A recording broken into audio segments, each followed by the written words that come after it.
dans un monde qu'on peut critiquer, qui est le monde de la dérision. Vous le savez bien, et dans les médias, je dirais, le monde de la dérision, on se moque de tout. Le fait que ça se fasse me satisfait. Parce que ça veut dire que nous avons, qu'on est libre. Peu à peu... Il faut qu'on soit beaucoup plus sage que ça, qu'on rentre pas dans ces provocations. Et c'est pour ça que... C'est l'autocensure, ça, Jamel. Tu comprends ce que je veux dire? Si on commence à pas faire de dessin pour pas choquer les musulmans...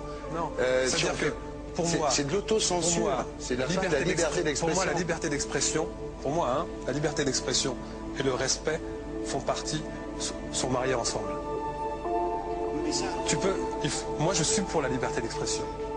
Mais si je vais blesser une personne, pourquoi blesser la personne? Non, mais si moi j'ai envie de faire une caricature sur Mahomet ou sur un rabbin ou sur Jésus-Christ, il faut que j'ai le droit de le faire. Tu comprends? C'est ça la France. Quand tu sais que tu vas blesser 10 millions de personnes, pourquoi tu vas les blesser?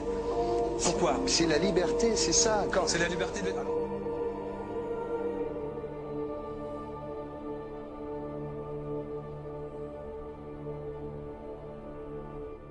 Non mais vous ne pensez pas que c'était à vous de vous excuser, non? En disant le sketch n'était pas très drôle, je suis désolé si j'ai blessé des gens, voilà, excusez-moi, voilà, c'est une connerie. C'est mon travail.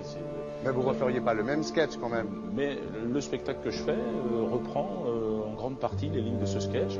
Mais il y a un truc que je ne comprends pas sur cette affaire, c'est qu'à aucun moment vous avez senti le besoin de vous excuser et que vous en avez rajouté. C'est tellement surprenant, c'est tellement inadmissible que j'en suis choqué. Voilà. Dans un pays où on peut parler, on peut s'exprimer. Et là, pourquoi tout d'un coup, sur un sujet, on ne pourrait pas s'exprimer? Vous savez bien pourquoi on ne peut pas s'exprimer. Pourquoi? Parce que dans ce pays, on a envoyé pendant la guerre des juifs dans des chambres à gaz et que ça crée un petit problème quand même. Vous voyez ce que je veux dire? Dans ce pays, on a envoyé pendant 400 ans des centaines de millions de Noirs. Il y a eu 400 ans d'esclavage. Et pourtant, ça n'a pas empêché Michel Leb de faire un sketch qui m'a fait marrer. Où il faisait un noir, et à la fin, il faisait un singe. Et en parlant des narines, en parlant des lunettes. En tout cas, lui, il n'a pas été interdit d'exercer son travail. Il a même eu la Légion d'honneur.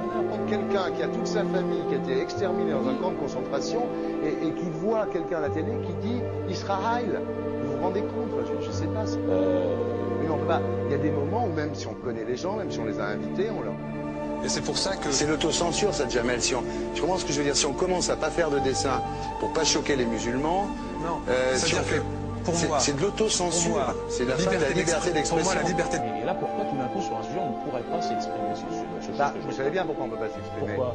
Parce que dans ce pays, on a envoyé pendant la guerre des juifs dans des chambres à gaz et que... Deux poids, deux mesures. La liberté pour tout le monde.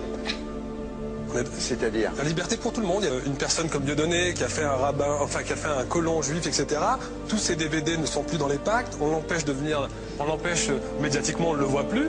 Alors que lui, c'est un comique. Plusieurs lois qui ont été faites contre l'antisémitisme.